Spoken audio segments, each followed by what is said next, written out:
Grand jour, on part avec Piche chercher le nouveau lion. Il a un petit nom, cet animal? Et beau. C'est un lion jaune, enfin un lion d'Afrique. Ah, loulou. Ça fait trop du bien de voir un lion jaune.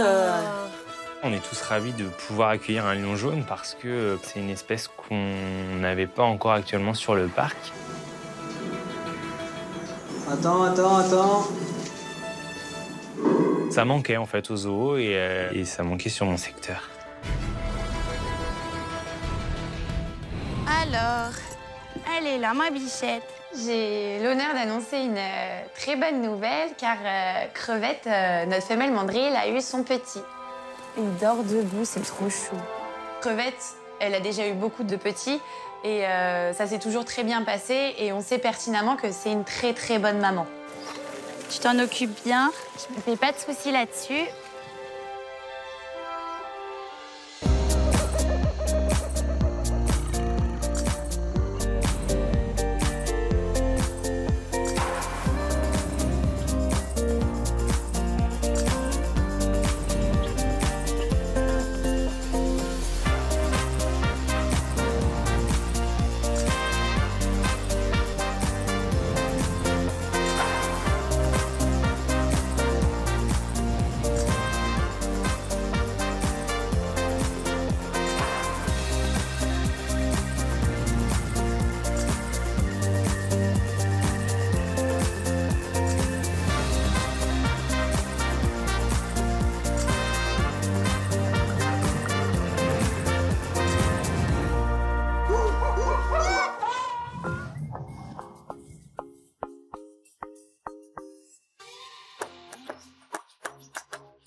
Mon petit loup, ce matin, je continue ma tournée de nourrissage et je vais aller me diriger vers la volière des mandrilles pour leur filer leur petit-déj.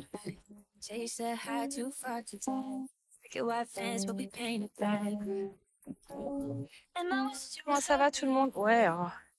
L'idée du premier contact du matin, c'est pas que de nourrir, c'est aussi de m'assurer que tout le monde va bien, d'avoir tout le monde en visuel, de voir si ils ont passé une bonne nuit, s'il n'y a pas de bobos ou ce genre de petites choses.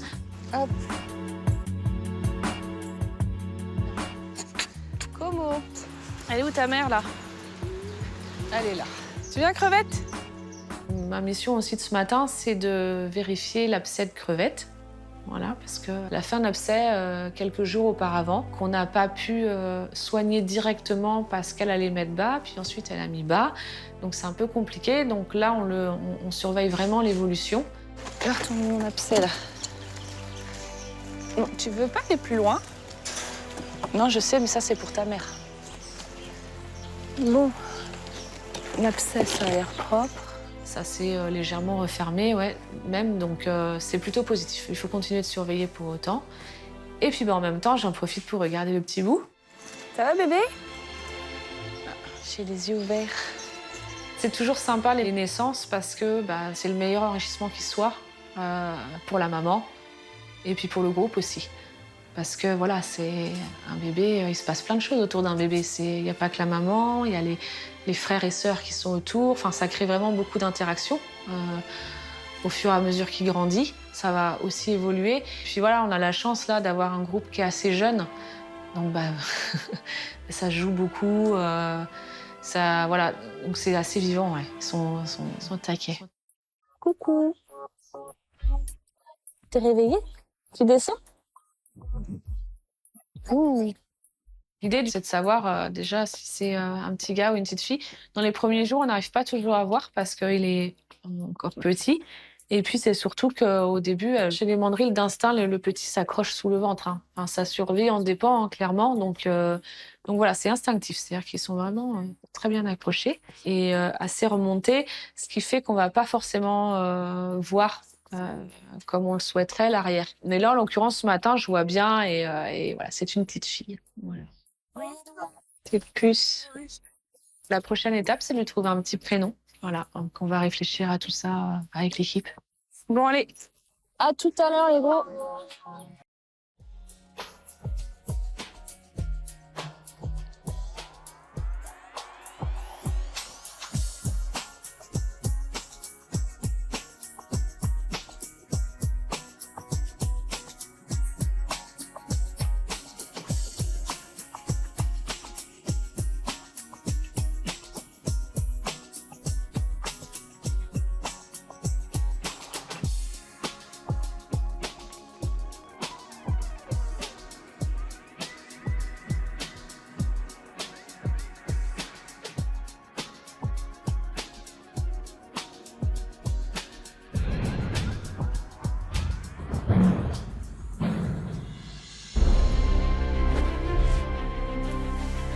Ce matin, je retrouve Piche au bâtiment des Lions, tout simplement pour préparer l'arrivée de notre nouvelle femelle.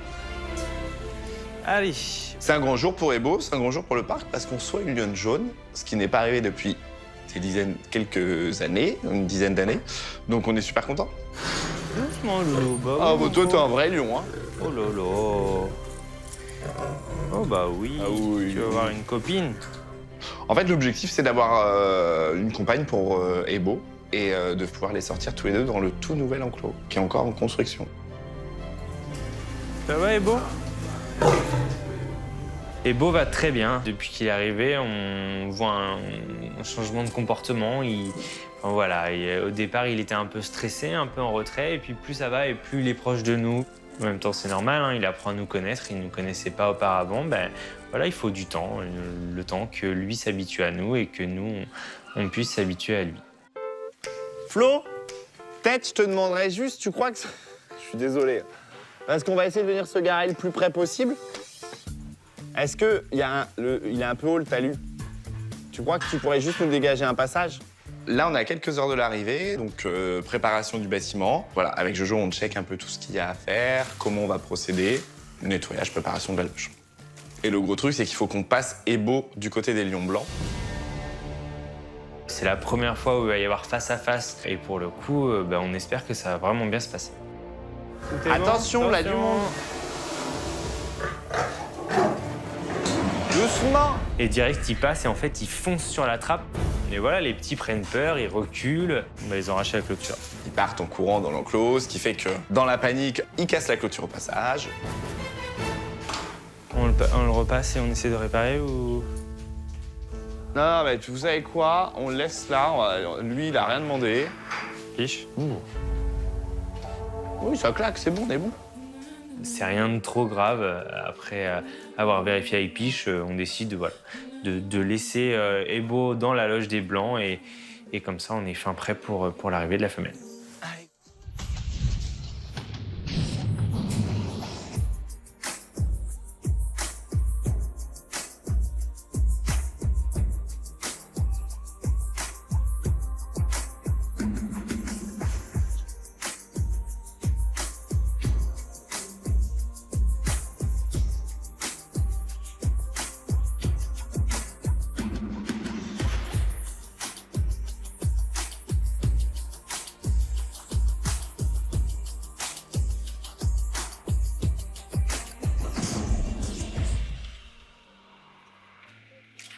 Ce matin, je suis au hippopotame nain Et Piche me rejoint parce que je vais essayer de peser les hipponains avant la sortie dans l'enclos. Mais c'est quelque chose que je n'ai jamais fait. Il faut savoir que les hipponains, c'est quand même des animaux qui sont assez craintifs. Et quand on rajoute quelque chose de nouveau dans l'enclos ou dans le corral, ça passe pas. Ils ont peur. Et donc, de les peser, en soi, c'est une nouveauté. Donc, un petit peu compliqué pour les hipponains. Bon, Ziam, je l'ai déjà pesé, donc il fait 173,5 kg. Donc à voir si Jazzy est encore plus grosse que lui, je pense. C'est sûr. J'ai un temps assez restreint parce qu'après, j'ai un impératif horaire avec les lémuriens. Donc, en fait, vu que Piche ne pouvait pas venir avant, j'ai déjà pesé Ziama. J'ai vu que ça avait très bien fonctionné, donc j'espère que devant Piche, ça va aussi bien fonctionner avec Jazzy. Coucou Jazz. Tu viens, Mimi? Allez, viens. Allez, viens, ma grosse. Jazzy, c'est un hippopotame nain qui, dans l'histoire de Une saison au zoo, n'est pas très apprécié. On dit souvent que Jazzy, elle a mauvais caractère, qu'elle est pas sympa, qu'elle a attaqué Ziama alors qu'il est trop mignon. Alors Là, ces combats, enfin, là, on est obligé de les séparer. Dis à Sab de vite fermer les trappes. Elle a réussi à fermer les trappes et voilà, on arrive à les séparer, mais... Bon, c'est pas gagné la mise en contact, les gars. T'as vu la tête de pitbull qu'elle fait, de toute façon. C'est une morue qui ne supporte pas les autres individus. Elle a un caractère, vraiment, un très très mauvais caractère. Allez, Jazz. Allez, monte. Allez, on lève les pattes. Super, la belle. Allez, encore. Allez, Jazzy. Ouais. Super. Allez, reste là. Ma technique, c'est assez simple. J'ouvre à Jazzy et j'ai à manger. Puis je lui dis, tu viens, Jazzy? Puis elle vient. Allez, bouge plus. Et voilà, 30 secondes. Merci Charlotte, c'est fait. Bonjour, au revoir. 199. C'est bien, Jazzy. Bon, bah 200 kilos. Voilà, franchement, je pensais pas que ce serait si facile. Je suis moi-même étonnée quand même. Hein, mon petit bibi. Puis elle se laisse... Elle est bien maintenant. Ah ouais. Bon, là, tu peux la... Bah, la dernière fois, je la caressais, elle s'est couchée. Rien sous les pieds. Non. Ah non, elle se laisse faire. Vous avez vraiment fait un bon travail avec elle. On est super contents, déjà, parce qu'on a le poids de nos 2 hipponas. C'est la première fois. Donc ça, c'est trop bien. La deuxième chose qui nous surprend et sur laquelle on s'arrête un peu avec Charlotte, c'est le changement d'attitude totale de Jazzy. Jazzy, qui est un hippo assez méfiant, qui était un peu stressé, bah là, on retrouve une Jazzy hyper détendue, qui se laisse faire les gratouilles un peu partout. Non, Jazz, non, bibi. C'est hallucinant quand même, le changement. Ouais. Ah bah maintenant... On n'est pas allé pour rien en Suisse. Hein. Ouais. En fait, avec Piche, on est allé voir la coordinatrice des hippopotames nains en Suisse, au zoo de Bâle. Donc, on a appris énormément de choses. Donc, il faut combler l'espace parce que les hipponains, ça vit en sous-bois, dans les marécages, dans les marais, dans des petites mares. Ils sont souvent cachés. Et en fait, le bâtiment était trop ouvert, donc ils se sentaient pas en sécurité. Donc, pas à l'aise. Donc, pas bien dans leur peau, donc agressif. Et avec tout ce que j'ai construit, tout ce qu'on a pu mettre en place avec les personnes qui travaillent avec moi sur le secteur, eh ben, on a réussi à apaiser nos hipponains. Et finalement, on se rend compte que ça fonctionne parce que maintenant, on a 2 hipponains qui sont très calmes. C'est quelque chose, moi, qui me tenait énormément à cœur et je suis contente que ça marche, quoi. Je suis trop contente. Bon, bah, c'est chouette. Ouais. C'est génial. Charlotte a fait de l'excellent travail. Bon, très bien. Bon, bah, je vais noter ça là-haut. Super. Bon, bah, Allez. à tout à l'heure. Salut.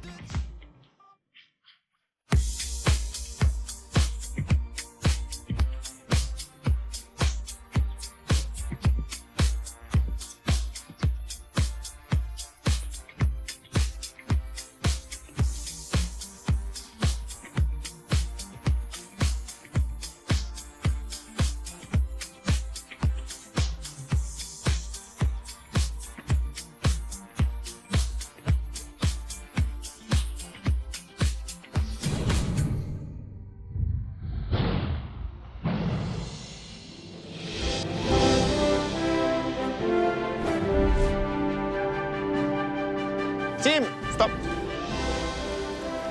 Oh yes. Ouais. C'est le moment tant attendu. La nouvelle femelle est arrivée. La lionne tant attendue est enfin là et pour le coup, toute l'équipe est ravie.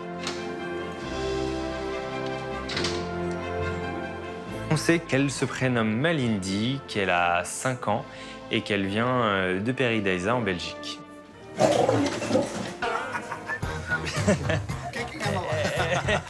Elle a du caractère. On s'approche de la caisse pour voir à peu près comment on va s'organiser et on l'entend rugir, elle a l'air d'avoir un sacré caractère.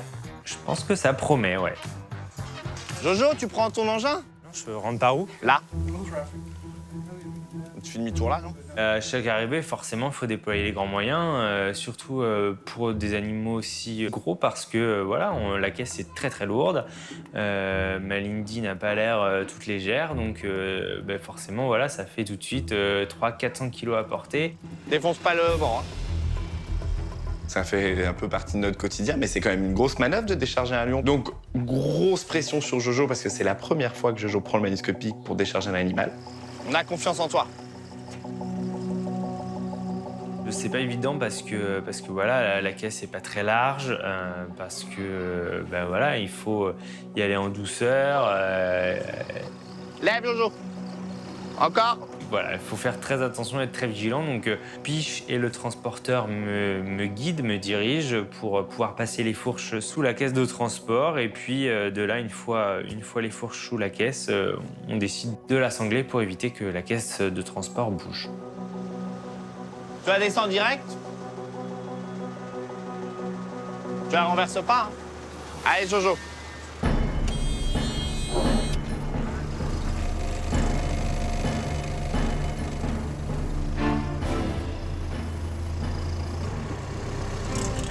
Jojo, tu la présentes juste comme ça et on va la... C'est dingue, c'est flippant, d'autant plus que voilà, on est dans une petite allée, il n'y a pas moyen de braquer, l'allée est en pente. Je vois rien. Je suis pas très rassuré parce que j'ai eu l'habitude pendant l'hiver de décharger le fourrage, voilà, sauf que là, si je fais tomber la botte de paille, en soi, c'est pas trop grave. Si je fais tomber la caisse de la lionne, là, pour le coup, c'est plus grave. Jojo, baisse. Attends, parce que du coup, j'ai un peu peur que ça se baigne, tu vois. Du coup, je décide de braquer pour descendre la côte, sauf que le véhicule, en fait, commence à chavirer. Donc j'ai la pression, je commence à paniquer, en fait, parce que je me dis, oh là là, si le véhicule se retourne, la caisse de transport se retourne, moi avec, et là, pour le coup, c'est le drame, quoi. Je fais quoi, là? Encore un petit peu. Encore un peu. Encore un peu. Et là, je recule. Et je recule comment? Donc tout le monde me guide pour que je puisse manœuvrer, parce que voilà, c'est pas évident.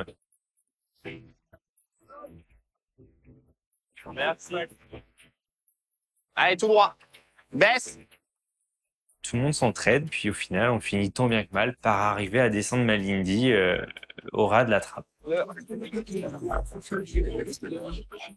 Tout est bien qui finit bien. Malindi est arrivé à bon port et maintenant il nous reste la dernière étape, à faire sortir Malindi de sa caisse de transport.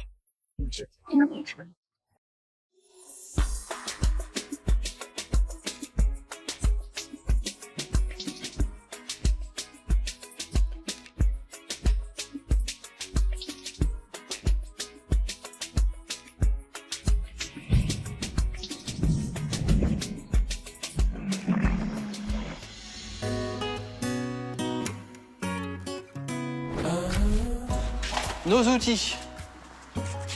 Apple, parce que je parle anglais. Yes. C'est bien, non? Ce soir, je suis avec Cyril et Mathilde.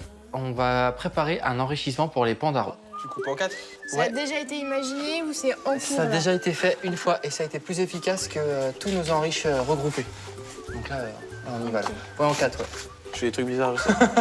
Le dernier enrichissement qu'on a fait avec Cyril, pas efficace. Donc là, celui qu'on fait là maintenant, moi je mise dessus. Hein. Donc en fait, c'est très simple, mais vraiment très simple. On va couper des petits bouts de pommes. Yes. On va les mettre dans les tuyaux.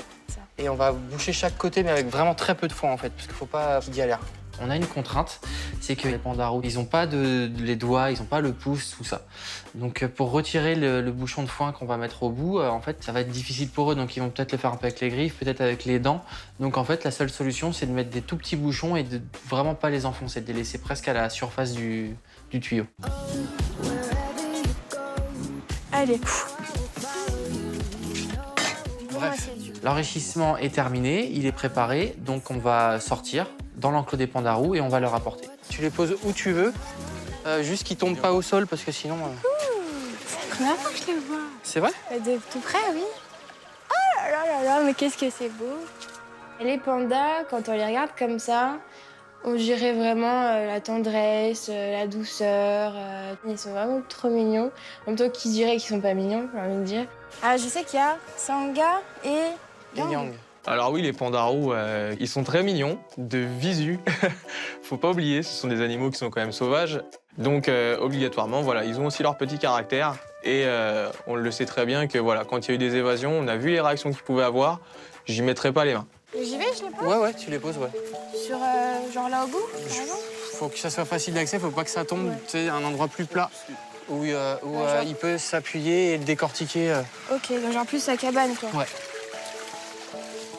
Oh, coucou toi! Regarde ce que je te rapporte. T'as vu? Tu sens ou pas? Il y en a un là. Bon, on verra ça après. Mathilde dispose tous les enrichissements, elle les met à des endroits séparés, de façon à ce que les deux pandas ne se retrouvent pas au même endroit, confrontés au même, sur le même enrichi et qui vont se disputer « ah, je le veux, moi je le veux ». Voilà. Donc on a mis un à l'étage du bas. Ouais, un sur un par terre. rocher là et deux là-haut. Et puis, bah, on se met à attendre pour voir si ça marche.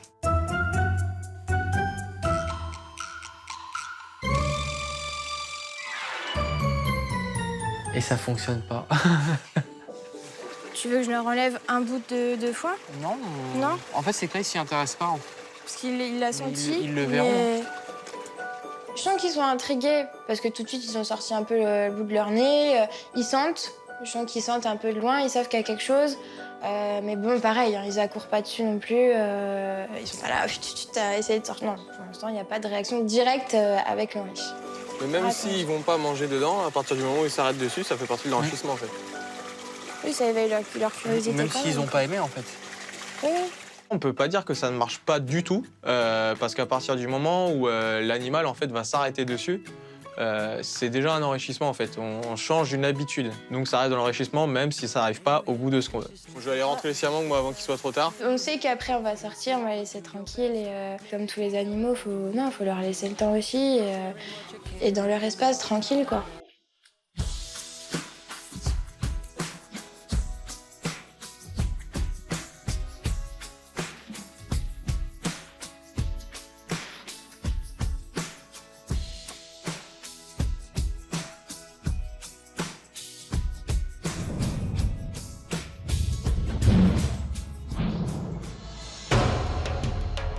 On va ouvrir déjà la première partie.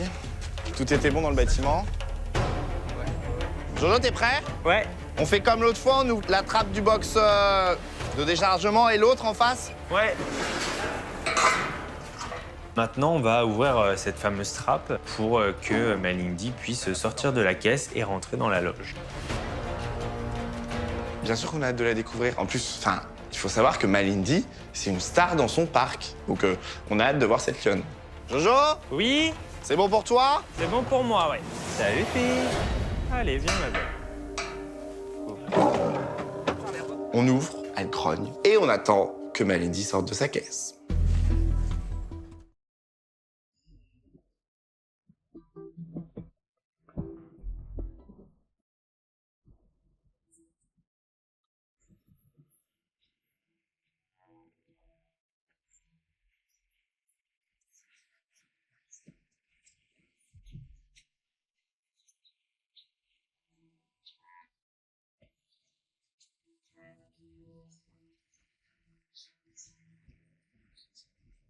Je veux pas sortir. Allez. Bah ouais, tu seras mieux là, hein, que dans ta caisse. C'est difficile de discuter avec un lion, difficile d'aller la pousser pour la faire sortir. Donc il faut juste être patient et puis elle finira bien par sortir. Allez, fille. Quoi? On attend 5, 10 minutes, un quart d'heure, mais elle ne bouge pas. Donc on patiente toujours. Allez.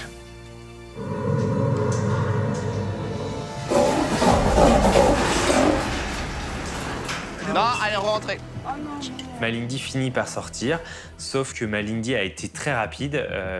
Ils n'ont pas eu le temps de fermer la trappe. Du coup, deuxième essai. Attends. Allez, vas-y. Allez. Ah, je suis surpris parce que c'est pas du tout le genre de réflexe. En général, un animal, une fois qu'il est sorti de la caisse, il vient d'y passer 8 heures, il fait chaud dans la caisse. Et normalement, il reste dans le box, il se tapit au pire, mais... Et elle, non. Ouais, elle rentre dans la caisse comme une furie. Ok, super. On recommence.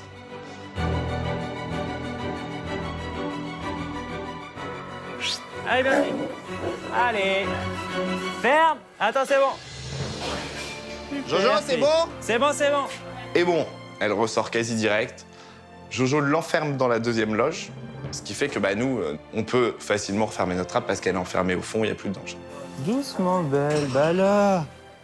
Bah oui. Tu te couches. Doucement, doucement. Bah ouais. Oh, t'es trop belle. Et voilà, Lindy est enfin arrivée à bon port. C'est un nouveau membre de la famille du secteur fauve et j'attendais que ça en fait. Je connais pas encore. Hein. Doucement, doucement, doucement, doucement. Et ouais. Elle est très belle. Elle va maintenant devoir se reposer parce que forcément après l'anesthésie, le transport, etc., elle est très fatiguée. Mais ça y est, elle est enfin là parmi nous au zoo. Ah, elle est belle. Bon alors, fille. Bon, on va mettre le canard rouge puis on va la repasser direct. Donc la suite pour elle, ce sera mise en contact avec Ebo et sortie dans son nouvel enclos. T'es trop belle.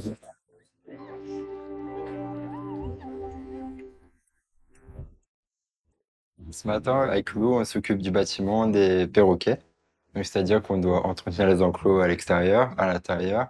On va nettoyer à deux, ça ira plus vite au début. Ouais. Faut pas croire que le métier de soigneur, c'est un métier tout beau, tout rose. Non, c'est pas du tout ça. C'est super physique. C'est extrêmement dur. C'est un métier où vraiment on se salit les mains. Ce matin, c'est un très grand jour. T'es prêt, Polo? Pour la première fois, Kiboko, notre petit hippo, qui a 1 mois et demi maintenant, va rencontrer son papa. Ok. C'est le grand moment. On ouvre à Maasai. Maasai se dirige tranquillement devant, sauf qu'arrive au bassin. Là, on se demande surtout comment va réagir le petit.